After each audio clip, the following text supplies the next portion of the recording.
me voy a poner a viciar un cachito. ¿Cómo andan?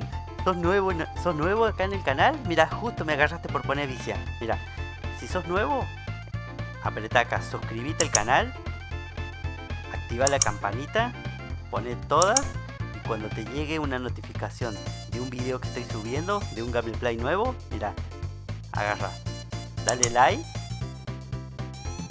pone compartir y nada, eso es todo. Fácil, gratis y no te cuesta nada, dale, no seas malito. Nos vemos la próxima,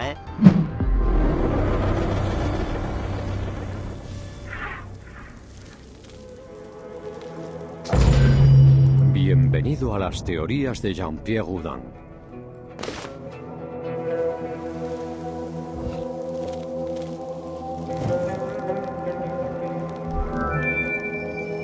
El equipo quiso que los jugadores tuvieran la sensación de exploración y descubrimiento, sobre todo dentro de la Gran Pirámide.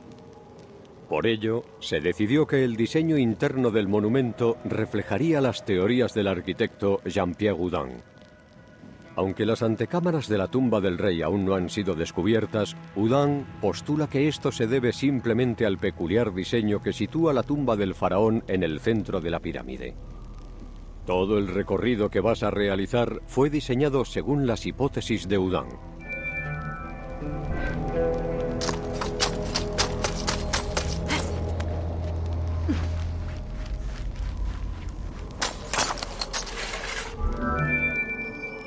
Aunque respetamos las hipótesis de Houdin sobre la distribución de las antecámaras, el equipo quiso que el contenido potenciase la experiencia de juego. En las tumbas reales típicas, las antecámaras se llenaban con los bienes materiales que el faraón necesitaría en el más allá. Para aumentar la sensación de descubrimiento y asombro, los diseñadores crearon un fabuloso tesoro especial en esta segunda antecámara.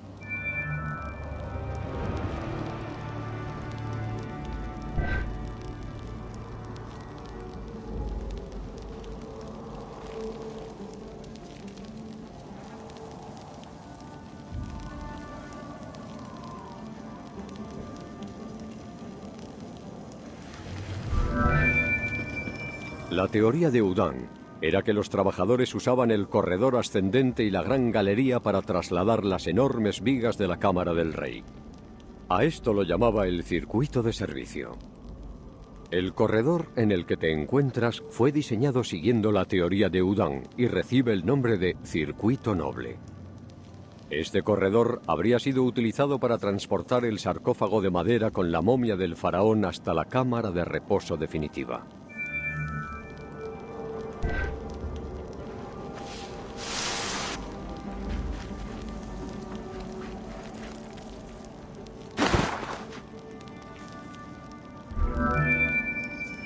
Con esta estructura en mente, es fácil pensar que la entrada de la pirámide habría estado conectada con las dos antecámaras. Las investigaciones modernas muestran que podría haber una cavidad tras los gabletes de la cara norte de la pirámide. Por ello, el equipo creó esta zona para que el jugador pudiera explorarla. Por aquí es por donde Houdin cree que los sacerdotes y los nobles salieron de la pirámide tras la ceremonia funeraria.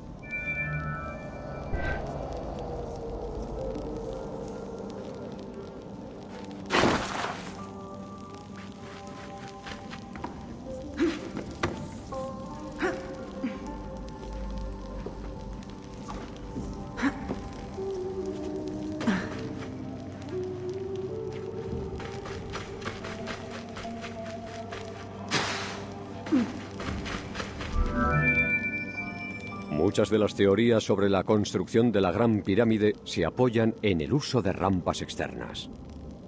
Sin embargo, Houdin cree que una rampa externa habría estado demasiado empinada en la parte superior. Por ese motivo, postula que tuvo que haber dos rampas, una externa hasta la mitad de la altura de la pirámide, y luego una interna para la segunda mitad.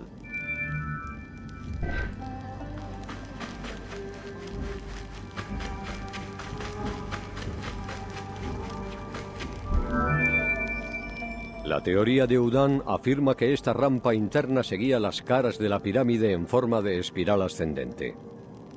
Una muesca hallada en el perímetro de la Gran Pirámide, conocido como Sala de Bob, parece apoyar esta teoría. Estas grandes salas, ubicadas en las esquinas del perímetro de la pirámide, habrían permitido a los trabajadores girar las piedras 90 grados y seguir ascendiendo. El equipo decidió crear salas como estas para plasmar la hipótesis de Udán en el juego.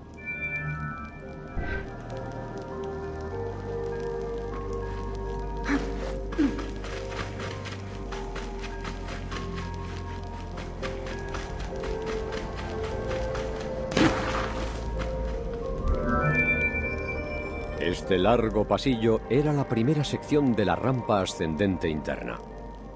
Los bloques usados para construir la Gran Pirámide habrían sido empujados cuidadosamente hacia arriba por esta rampa, girándolos en las esquinas para seguir ascendiendo. Aunque en el juego solo aparece la rampa principal, Udán cree que tuvo 2 niveles, lo que permitía a los trabajadores bajar sin problemas a la parte inferior gracias a una sección adicional superior en ménsula.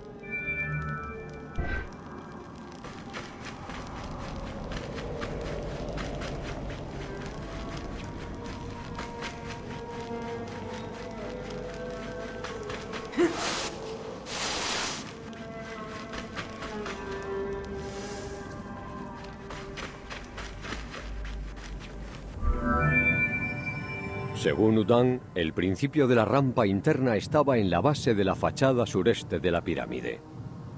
Este lugar habría sido el punto de unión entre la rampa interna y la externa. Debajo de nosotros, los obreros habrían construido la parte inferior de la pirámide usando la rampa externa para pasar a la interna en las secciones central y superior. En esa fase del proceso, podrían haber reutilizado el material de la rampa externa para rellenar el centro de la pirámide, trasladando las piedras por la rampa interna.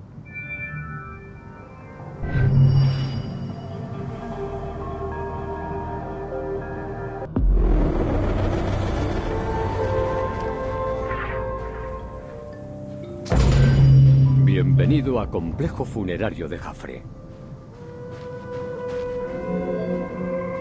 Desde el principio de la dinastía IV, los templos funerarios se construían junto a las pirámides en el lado este. Esta ubicación, mirando al sol naciente y al mundo de los vivos, tenía un importante significado simbólico, ya que era en los templos funerarios donde los reyes revivían gracias a los rituales diarios.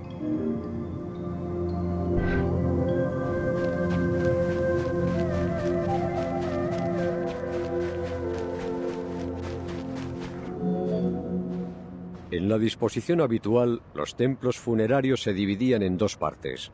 Una zona delantera con un vestíbulo y un patio, y una zona trasera en la que se situaban los elementos sagrados. La parte posterior del templo incorporaba varias particularidades esenciales, como un santuario interior con una puerta falsa que permitía al alma del faraón viajar entre los mundos de los muertos y de los vivos.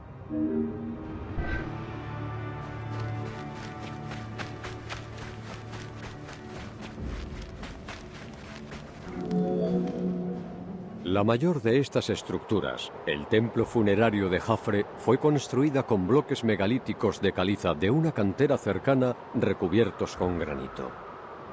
Se cree que algunas zonas del templo funerario de Jafre, particularmente los muros del patio, estaban decoradas con magníficos relieves. Sin embargo, no se ha encontrado ninguna imagen del rey dentro del templo.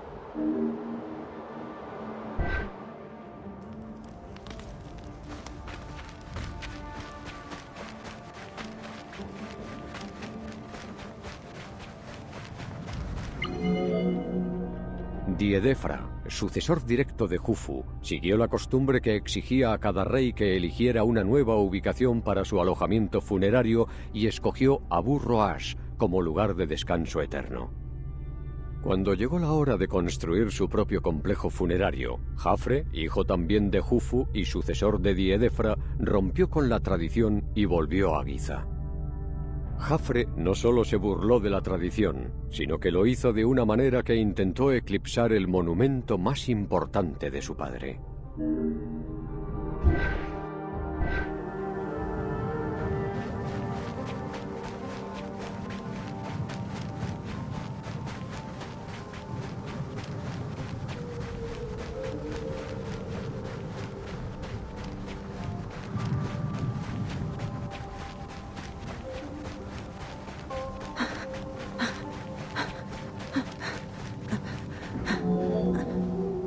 Aunque la pirámide de Jafre es más pequeña que la de Jufu, fue construida astutamente sobre un lecho de roca más elevado que la Gran Pirámide, lo que la hace parecer más alta que las demás pirámides de Giza.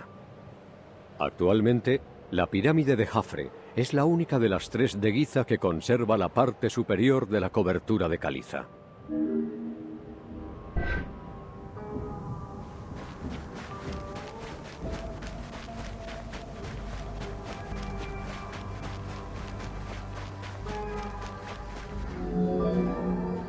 La necrópolis de Giza, uno de los lugares más sagrados, estaba muy bien definida tanto geográfica como físicamente. Un muro de caliza de tura de 8 metros de grosor rodeaba completamente la Gran Pirámide. El único acceso era a través del templo funerario.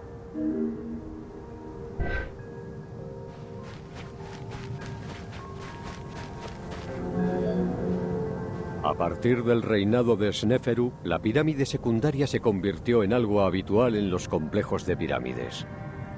La pirámide secundaria era de menor tamaño y altura que la tumba real, y su función sigue sin estar clara, aunque algunos creen que su objetivo era alojar el Ka del faraón.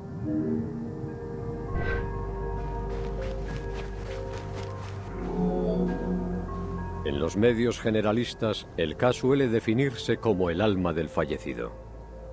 Pero la verdad es un poco más complicada. En el sistema de creencias funerarias del antiguo Egipto, el Ka era un componente de las personas vivas que se separaba del cuerpo al morir. Representaba la esencia vital del fallecido. Para que el muerto pudiera pasar a otra vida, ya fuera en este mundo o en el otro, el Ka debía estar representado en una estatua, y su existencia se conservaba mediante ofrendas y rituales.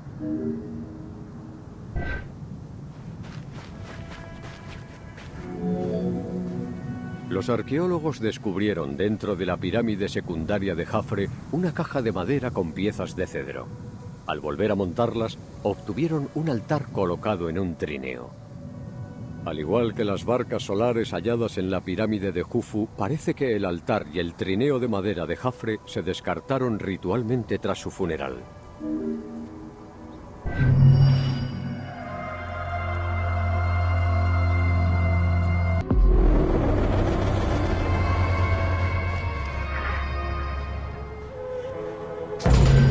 Bienvenido a Complejo Funerario de Menkaura.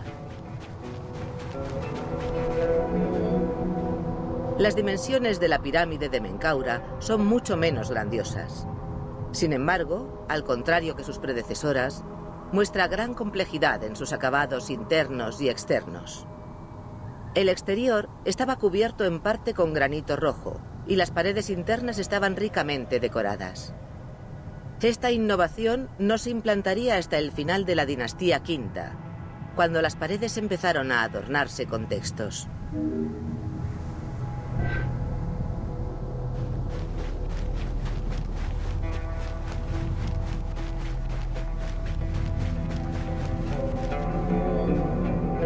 La pirámide de Menkaura contiene 2 pasadizos inclinados, ambos en el lado norte de la estructura. El superior fue abandonado durante la fase de construcción. El inferior, ubicado un poco por encima de la base del monumento, es su entrada. El pasadizo inferior lleva a la primera estancia, que por primera vez desde el reinado de Djoser está decorada con puertas falsas grabadas.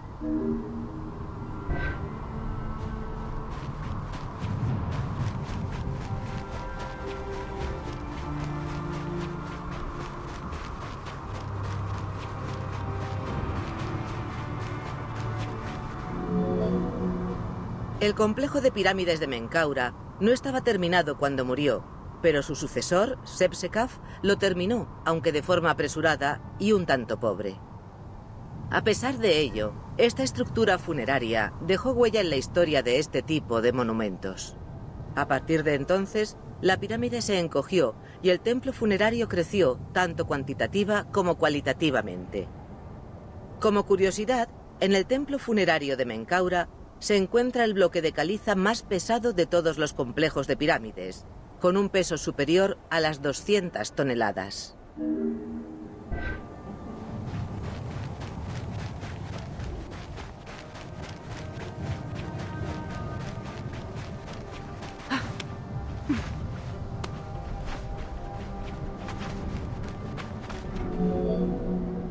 El sucesor del rey completó la calzada de Menkaura con bloques de adobe, aunque la parte inferior no era más que una simple rampa. En cuanto al templo del valle, se construyó en 2 fases. Los cimientos de caliza se colocaron durante el reinado de Menkaura, y el templo, propiamente dicho, de ladrillos de adobe, se terminó más tarde. Por ello, el templo del valle no tardó en sufrir daños y hubo que reconstruirlo entero durante la dinastía Sexta.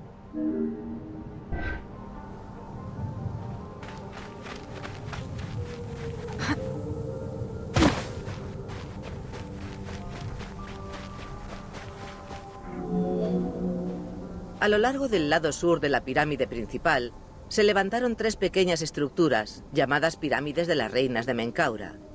Una de ellas era de caras lisas, y las otras 2 eran más sencillas, escalonadas. Es difícil saber si las 2 últimas se diseñaron de este modo, o si es que quedaron inacabadas, sin cubierta suavizada.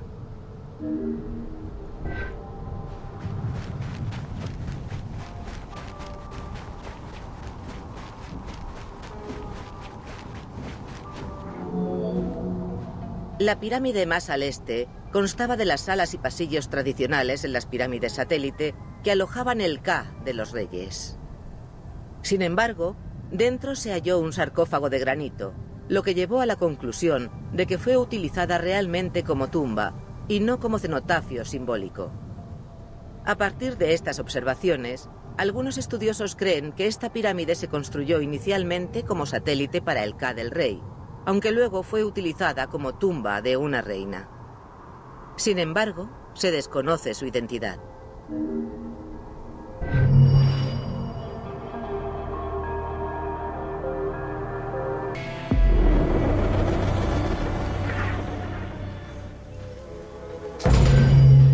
Bienvenido a Los faraones griegos.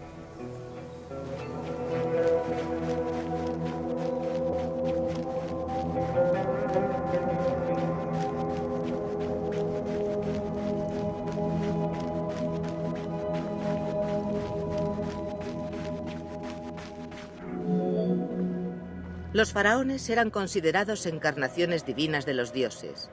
Como avatar de estos en la tierra, el papel del faraón era preservar los valores fundamentales y la armonía universal, eliminando el caos, Isfet, y asegurando que la justicia, Ma'at, prevaleciera. El faraón, por su linaje divino y a través de múltiples ofrendas, era el lazo que unía el mundo de los hombres con el de los dioses y que permitía el mantenimiento del orden cósmico.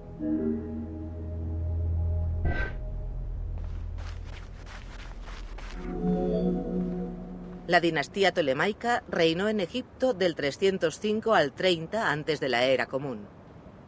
La dinastía recibió el nombre de Tolemaica Lágida, en honor a su fundador, Ptolomeo Lagos, un general griego muy amigo de Alejandro Magno. Aunque Ptolomeo Lagos era macedonio, comprendió que para ser aceptado por los egipcios debía adoptar sus tradiciones. Tras asumir el título de faraón, cambió su nombre a Ptolomeo I Sóter, que significaba Salvador.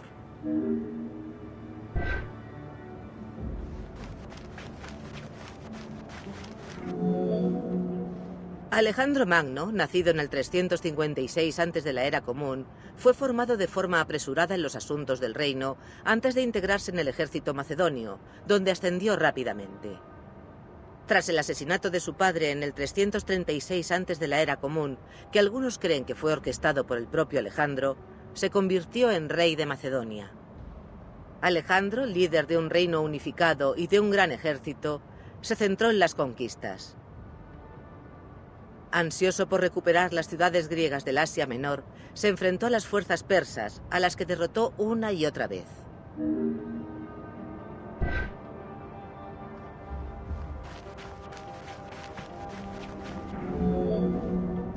Alejandro Magno, siempre victorioso, siguió adelante, asediando todas las ciudades hasta llegar a Egipto, donde los persas fueron derrotados de nuevo. Visto como un libertador por los egipcios, Alejandro decidió convertirse en faraón con todas las de la ley. Para ello, viajó a Tebas para ofrecer un sacrificio a Apis y luego fue al oasis de Sigua, donde fue proclamado hijo de Amón. Alejandro, nombrado ya faraón de Egipto de forma oficial, pasó gran parte del invierno allí y fundó Alejandría. Aprovechando su puesto de faraón, Alejandro utilizó la propaganda para preparar nuevas conquistas y reanudó sus campañas militares en el 331 antes de la Era Común.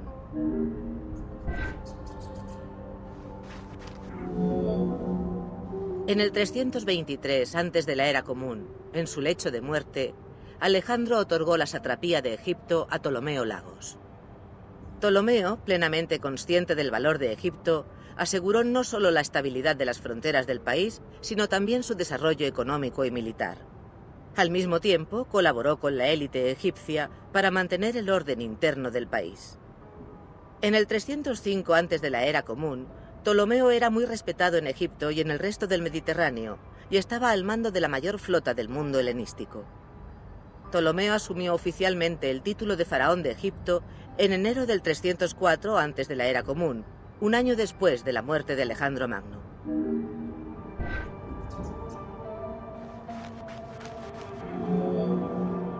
Alejandro Magno murió en Babilonia en el año 323 antes de la Era Común. Sus restos se depositaron en un sarcófago de oro que se colocó dentro de otro. El ataúd fue transportado en un carruaje ornamentado recubierto de oro, adornado con piedras preciosas y tirado por 64 mulas con coronas de oro. Por orden de Ptolomeo I, la procesión funeraria cambió de rumbo y se dirigió a un grandioso templo construido en honor al conquistador en Alejandría.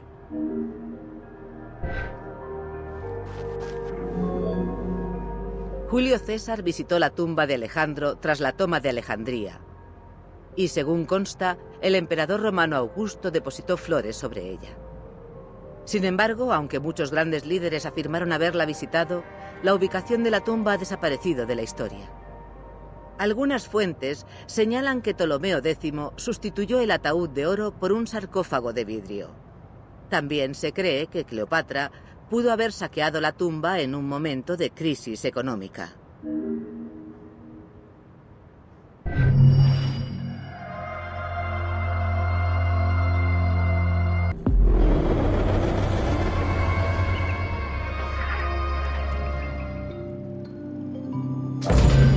Bienvenido a Cleopatra, reina de Egipto.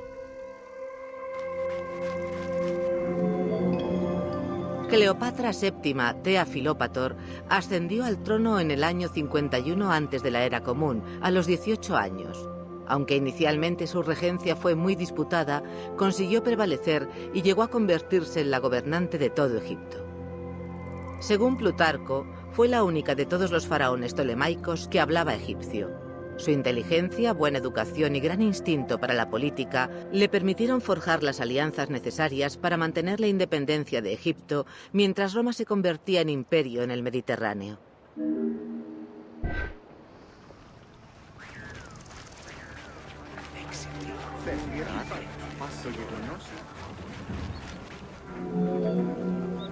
Es importante destacar que el conocimiento del idioma y de la cultura de los egipcios permitió a Cleopatra crear sólidos referentes ideológicos que tuvieron muy buena acogida entre la población. Al asociarse a la diosa Iset, madre divina, grande de la magia y depositaria de la divina esencia, Cleopatra se estableció firmemente como protectora de las dos tierras y consiguió legitimar su puesto en el trono.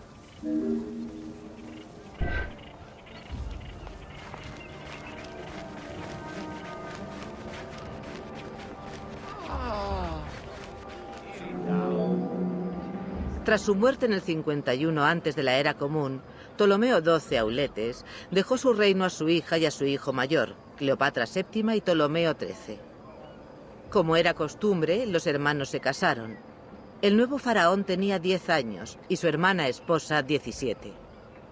Los primeros años del reinado fueron difíciles. Entre el 50 y el 48 antes de la Era Común, las sequías y las inundaciones agravaron los problemas de Egipto.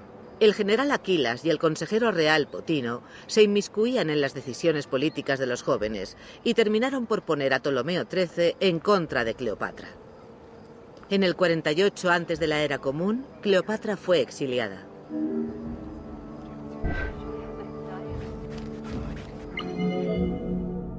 Durante el exilio de Cleopatra, el Imperio Romano también vivió diversos conflictos internos. César y Pompeyo estaban en guerra, y tras ser derrotado en el 48 antes de la Era Común, Pompeyo huyó a Alejandría en busca de refugio. Esto resultó ser un gran error. Ptolomeo XIII, haciendo caso a sus consejeros, decidió mandar asesinar a Pompeyo y guardar su cabeza como regalo, esperando ganarse los favores de César. Pero la jugada fracasó. En lugar de conseguir la aprobación de César, el asesinato lo enfureció.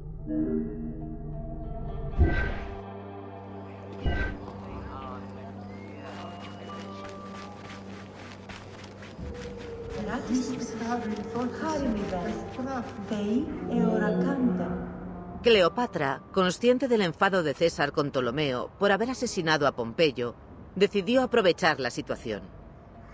Volvió a Egipto en secreto, esperando forjar una alianza con uno de los hombres más poderosos de la época.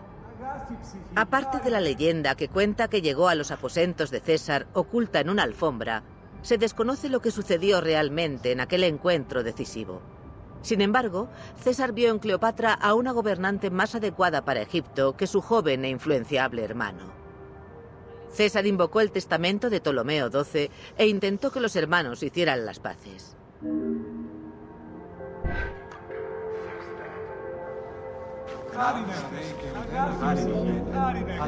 Este giro de los eventos enfureció a Ptolomeo XIII y el regreso de Cleopatra tampoco gustó mucho a sus consejeros.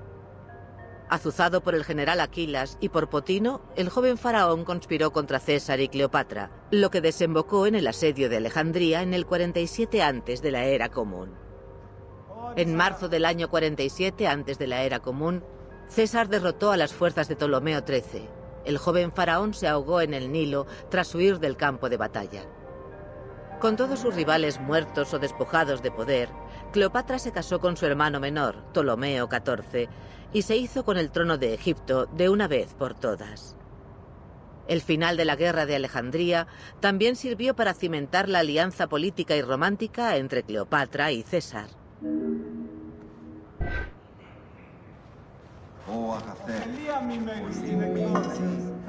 En junio del año 47 antes de la Era Común, Cleopatra tuvo un hijo al que llamó Cesarión. César no aceptó al niño como heredero y eligió en su lugar a su sobrino Octavio. A pesar de todo, al volver a Roma, César invitó a la reina y a su hermano esposo a quedarse en la ciudad. Su presencia fue muy criticada por el Senado. Como buen estratega, César dejó 4 legiones en Egipto y un hombre de confianza al mando, al que otorgó el control de las provisiones de trigo, esencial para Roma. Cleopatra y su séquito se quedaron en Roma hasta marzo del 44 antes de la Era Común, cuando César fue asesinado.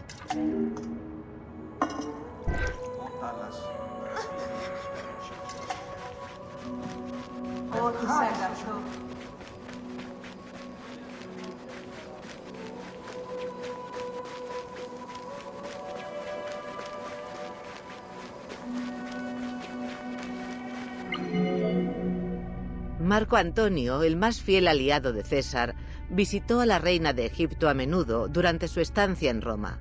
Al contrario que la mayoría, reconocía a Cesarión como hijo legítimo de César. Marco Antonio sabía que necesitaba la riqueza de Egipto para disputar el imperio romano a Octavio. Cleopatra vio en él a un poderoso aliado. En invierno del 41 antes de la Era Común, organizó un suntuoso viaje en barco por Egipto para mostrar a Marco Antonio las riquezas de su país y su poder como faraona. Tras esto surgió una relación romántica y política. El Senado volvió a mostrar su desacuerdo. Para calmar los ánimos en Roma, Marco Antonio se casó con Octavia, hermana de Octavio.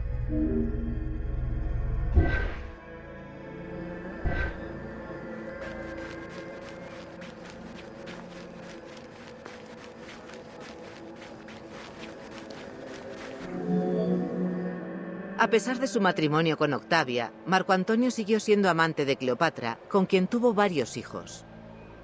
Cleopatra amplió la extensión de su reino y lanzó una campaña de propaganda política junto a su amante, tanto en Egipto como en el exterior. Su intención era crear un imperio federal tolemaico centrado en Alejandría. Marco Antonio al final repudió a su esposa en favor de Cleopatra, lo que dejó consternadas a las élites romanas. Mientras Marco Antonio se dedicaba a Egipto, Octavio fue aumentando cuidadosamente su influencia militar y política en Roma.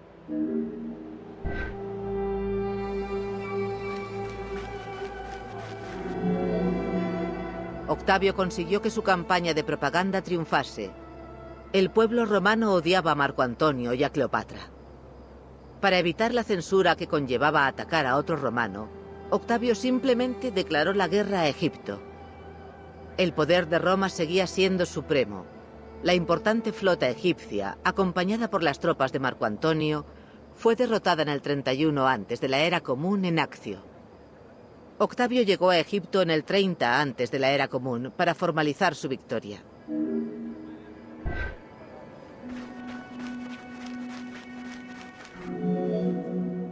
Los eventos subsiguientes son difíciles de confirmar debido a las numerosas versiones y leyendas.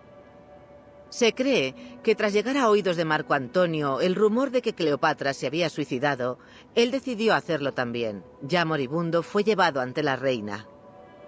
Cleopatra, sabedora de que Octavio quería llevarla a Roma encadenada para mostrar su derrota, planeó su suicidio.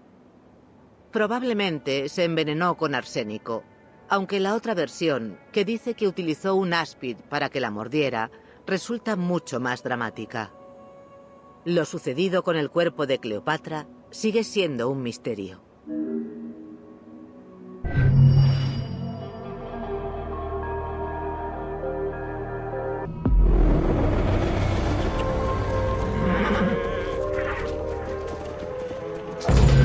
Bienvenido a El asedio de Alejandría.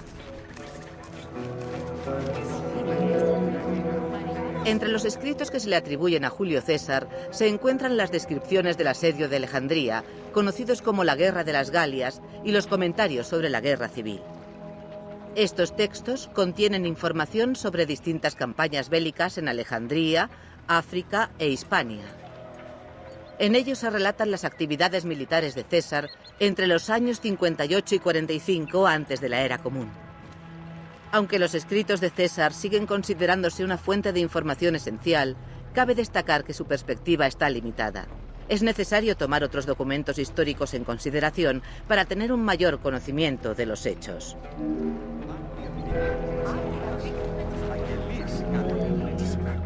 En los textos sobre el asedio de Alejandría se describen los eventos de la guerra civil que precedieron al suceso y cómo César estuvo sitiado en el palacio de los Ptolomeos. Otros autores antiguos han dejado textos con información igualmente valiosa, a veces contradictoria.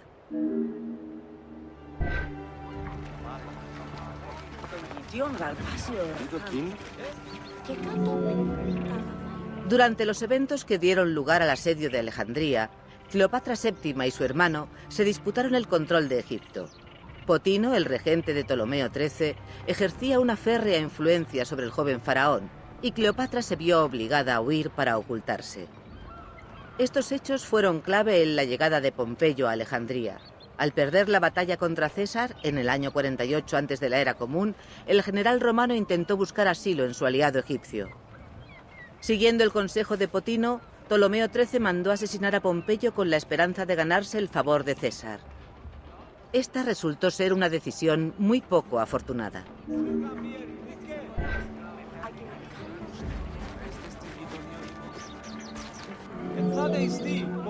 La cabeza de Pompeyo se presentó ante César a su llegada a Alejandría. La contemplación de un romano asesinado por los egipcios no le sentó demasiado bien. César dejó claro su disgusto, ordenó el regreso de Cleopatra e hizo que los hermanos resolvieran sus diferencias y asumieran el reinado de Egipto juntos, de acuerdo con la voluntad de su padre. Ni Potino ni Ptolomeo XIII estaban dispuestos a acceder a esta demanda. Potino cometió el peor agravio posible al conspirar en secreto en contra del líder romano y ordenó llamar al general egipcio Aquilas para que acudiera con su ejército de 20.000 hombres. Mientras Potino conspiraba contra César, Cleopatra hizo una jugada arriesgada.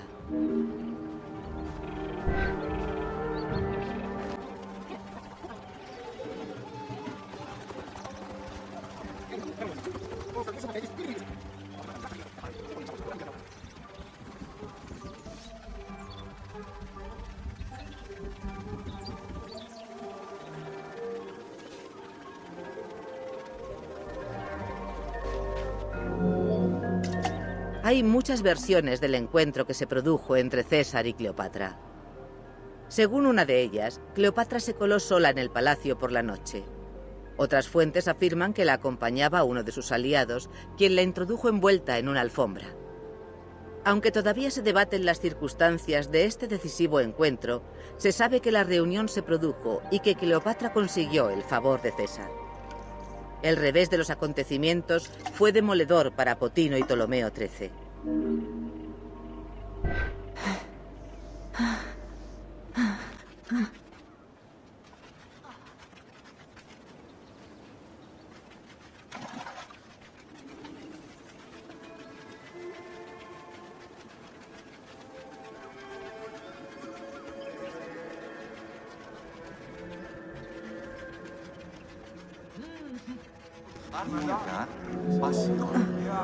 Estando Cleopatra presente, César actuó de mediador entre los hermanos con la esperanza de llegar a una solución pacífica. La calma no duró mucho tiempo. Durante un banquete que celebraba la reconciliación, hubo un intento de asesinar a César. El propio barbero del líder romano fue quien frustró el ataque. Al descubrirse que Potino, el regente del rey, había sido el organizador del ataque, César ordenó ejecutarlo y puso al joven rey bajo vigilancia.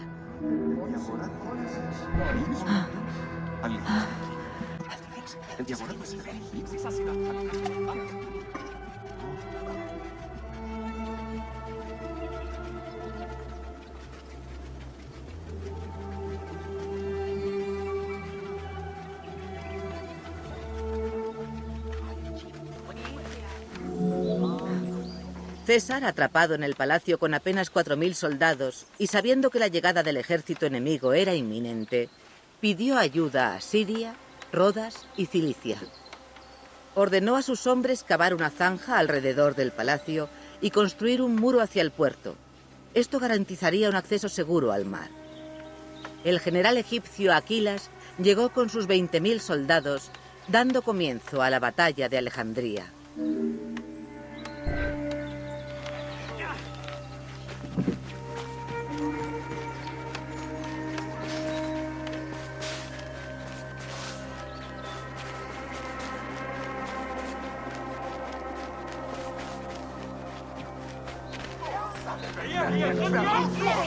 Debido a su inferioridad numérica, César no podía arriesgarse a combatir todavía.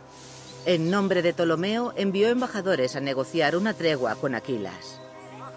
Aquilas sabía que las órdenes no procedían del joven rey y, enfurecido por el arresto del faraón, mandó ejecutar a los mensajeros. Con César confinado en el palacio, el general egipcio sitió la ciudad. Durante varios días y varias noches se produjeron continuas escaramuzas en las calles de Alejandría. Aunque les superaban en número, los hombres de César contuvieron al enemigo. La siguiente acción de Aquilas fue intentar apoderarse de la flota romana anclada en el puerto.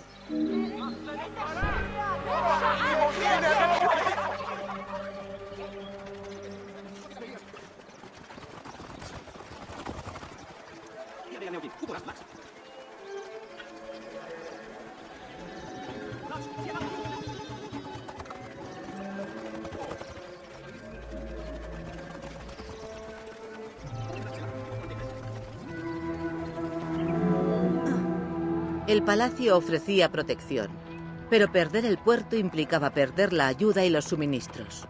César sabía que debía defender la flota. Pese a que consiguió recuperar el control del embarcadero junto a sus tropas, mantenerlo era una tarea imposible.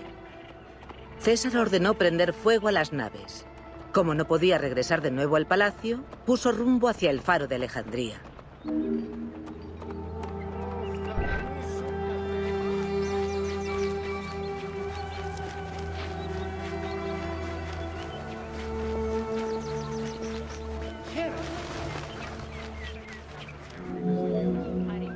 Las tropas de César combatieron contra las egipcias y lograron abrirse paso hasta la isla donde se encontraba el faro, y allí se refugiaron. Desde aquí nada les bloqueaba el acceso a alta mar, y César pudo enviar mensajes a sus aliados pidiendo más refuerzos y suministros. El fortín de la isla también le permitía controlar el acceso al puerto con las cadenas que los egipcios empleaban para abrir o cerrar el paso a Alejandría.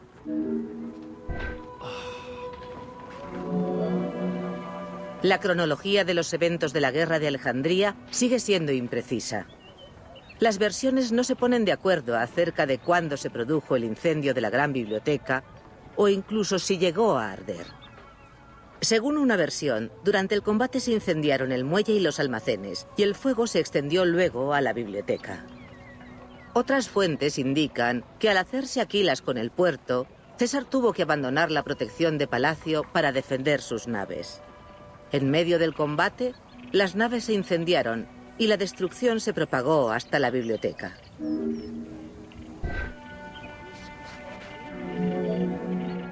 En cualquier caso, la gran biblioteca no se destruyó completamente. Los expertos señalan que estaba demasiado lejos del puerto y por las referencias de textos muy posteriores se deduce que quedó intacta. En los almacenes del puerto se encontraban algunos manuscritos en espera de ser exportados, y es más probable que fueran estos los que se destruyeran y no la gran biblioteca.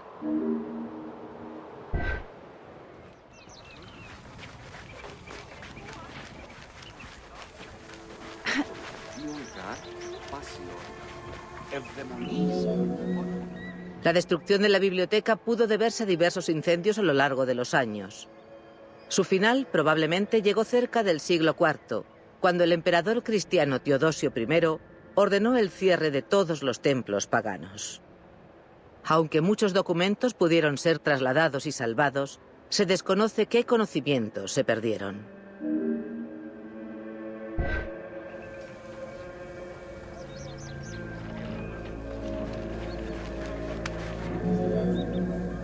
Aunque esté documentado que Aquilas estaba al mando durante la batalla contra César, parece que la hermana de Cleopatra, apoyada por su hermano, lo asesinó para poner en su lugar a su aliado Ganímedes.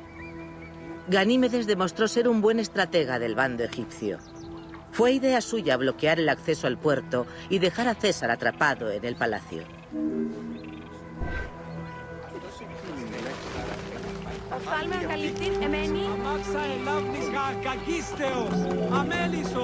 En tiempos de Ptolomeo I, se habían excavado canales en Alejandría para abastecerla de agua potable. Ganímedes mandó a sus hombres que se encargaran de ellos. Tras aprovisionarse de agua, ordenó que vertieran agua salada en los canales y cisternas que llevaban al campamento de César.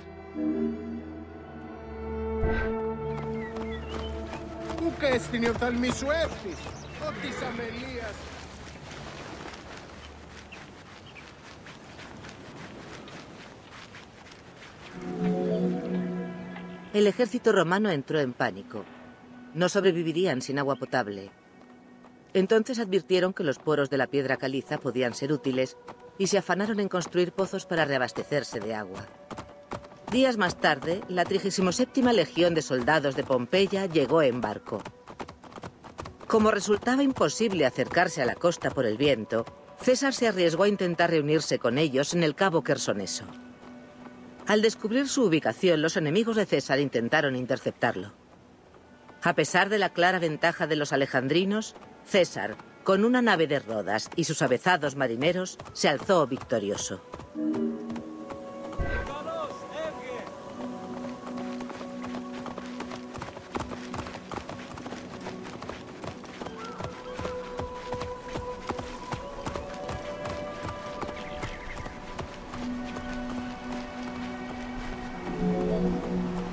Con la ayuda de los barcos aliados, César pudo hacer retroceder a la armada egipcia y hacerse con el control del faro.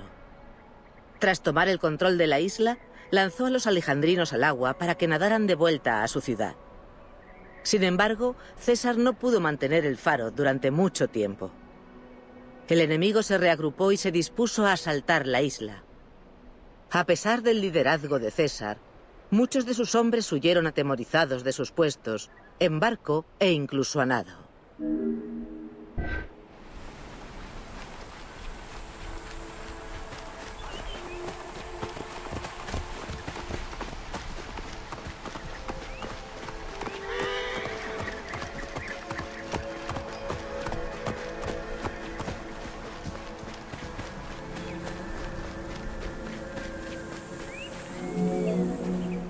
César intentó retirarse, pero los muelles del puerto de Eunostos se llenaron de naves enemigas, cortando su huida.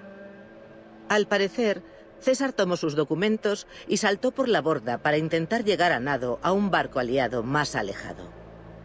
El historiador Dion Casio afirmó que César se habría ahogado si no se hubiera deshecho de su capa púrpura, pero consiguió nadar hasta ponerse a salvo. Los alejandrinos recuperaron la capa y la usaron como trofeo conmemorativo del desastre romano.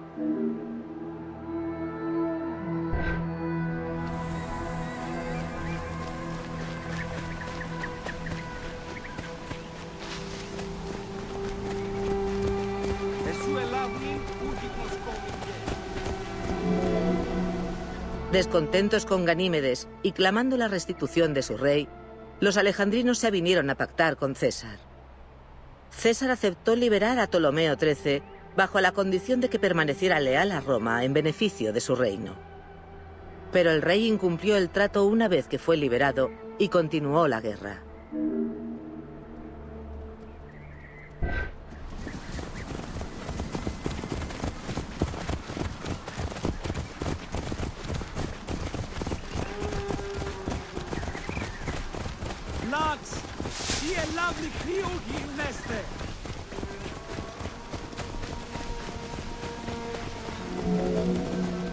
Para entonces, un fiel aliado de César, Mitrídates, había llegado a Egipto y atacado a las tropas de Ptolomeo en Pelusio. Gracias a su superioridad numérica, Mitrídates tomó la zona entre Pelusio y Alejandría. Ptolomeo, alertado del avance del aliado romano hacia Alejandría, mandó a sus tropas para evitar que cruzara el río.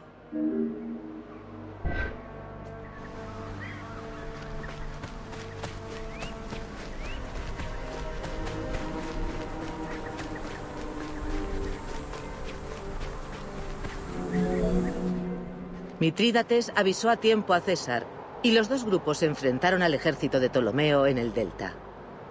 Los romanos se hicieron con la victoria en la batalla del Nilo e hicieron huir al ejército egipcio. En el caos de la batalla, Ptolomeo XIII murió ahogado en el Nilo.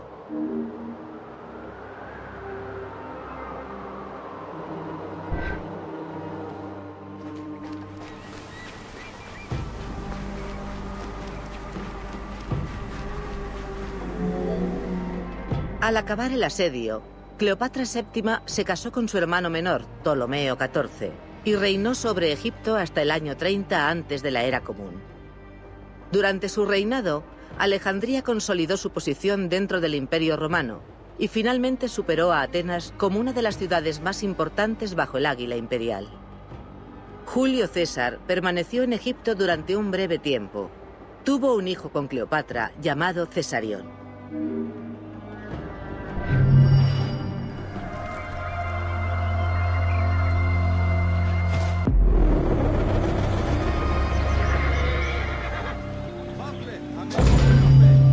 Bienvenido a Presentación de Alejandría. Después de conquistar Egipto en el 331 antes de la Era Común, Alejandro Magno decidió construir una nueva ciudad que, como acostumbraba, nombró en su honor. Tras su muerte, Alejandría se convirtió pronto en la capital del reino tolemaico y en la ciudad más importante del mundo griego.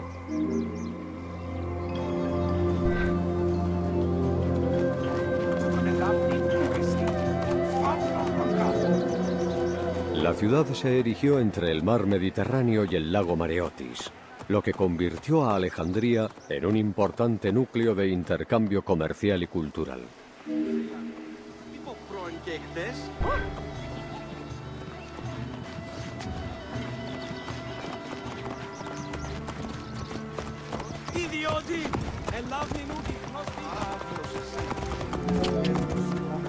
Donde quiera que uno mirase había edificios suntuosos, palacios reales, templos, el gimnasio, jardines públicos exuberantes y grandes avenidas.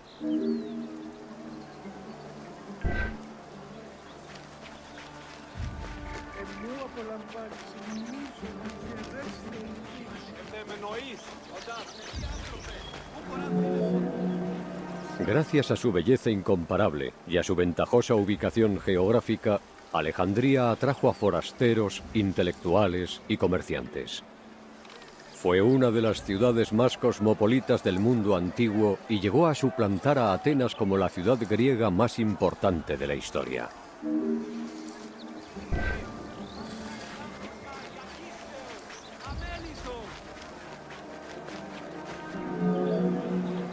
Los obeliscos egipcios estaban muy cotizados entre los arquitectos romanos.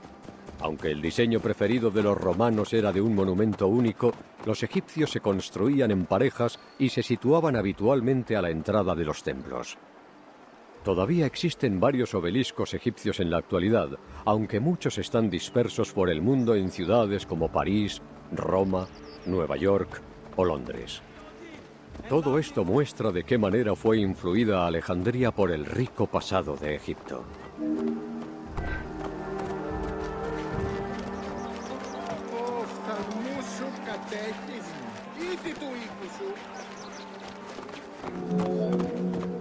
Alejandría tenía varias arterias principales. Su calle más famosa era la Vía Canópica. Estaba flanqueada por edificios lujosos, casas y templos, y medía unos 8 kilómetros de longitud. Esta avenida suponía una de las más importantes entradas de mercancía y en ella se celebraban a menudo procesiones y festivales.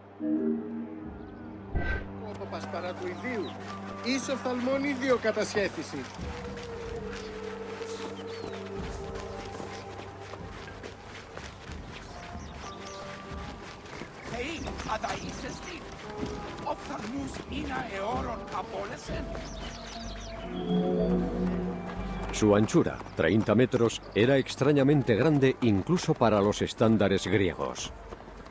Puede deberse a que la Vía Canópica se construyó en un corto espacio de tiempo y según un plan urbanístico, en vez de ir desarrollándose lentamente como era habitual en la época.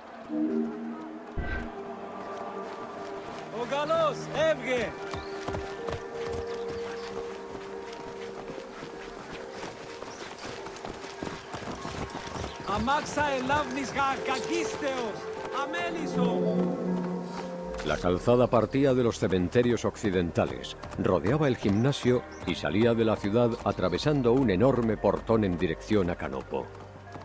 Esta estructura era conocida como la Puerta Canópica.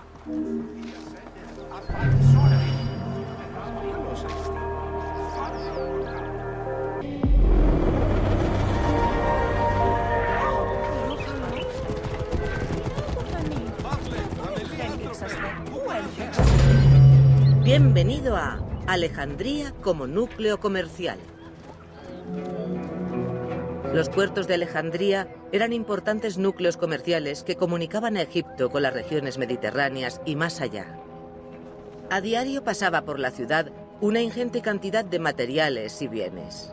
El enorme mercado del puerto recibía el nombre de Emporion y era el lugar donde los dueños de las embarcaciones, los naucleros, intercambiaban la mercancía.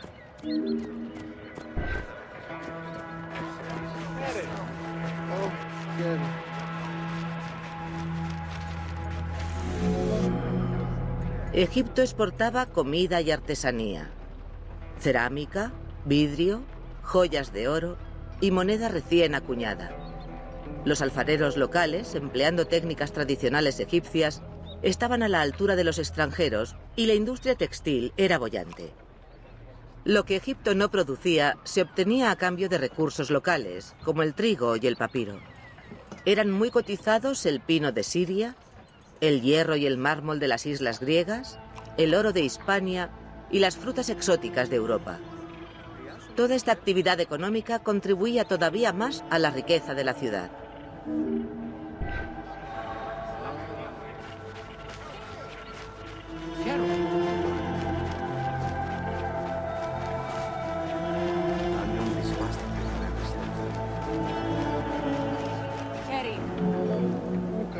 La madera importada a Mareotis desde los puertos marítimos de Alejandría se usaba en los astilleros cercanos, donde se construían la mayoría de los barcos.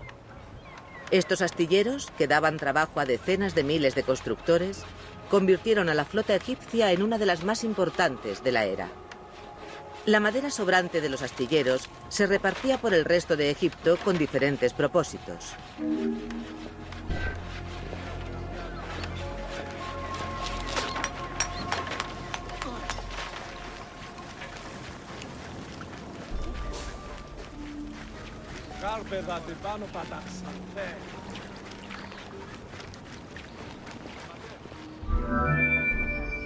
El puerto sur del lago Mareotis era el mayor de toda Alejandría. Excluyendo un brazo orientado al oeste, la anchura del lago en la era tolemaica estaba entre 40 y 50 kilómetros de norte a sur. Sus aguas mantenían el nivel gracias al aporte constante del Nilo. Además del lago, se creó un canal artificial para permitir el transporte de mercancías desde el puerto hasta la ciudad mediante barcazas, aunque esto no ha quedado representado en el juego.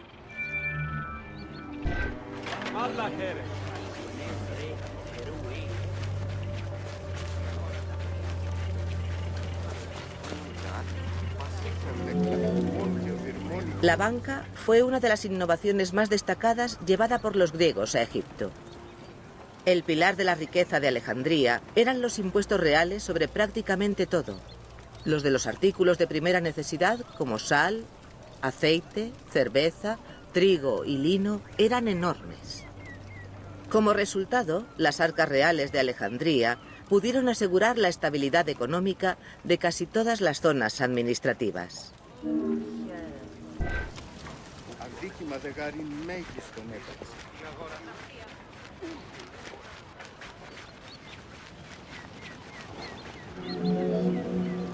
A finales del siglo XII, el canal que alimentaba el lago Mareotis desde el Nilo se obstruyó por el fango, lo que hizo que el lago perdiera la conexión con el Mediterráneo y gran parte de su volumen a causa de la evaporación. Hoy en día, el lago se mantiene con vida gracias a las acequias. Sin embargo, solo cuenta con un 17% de su tamaño original.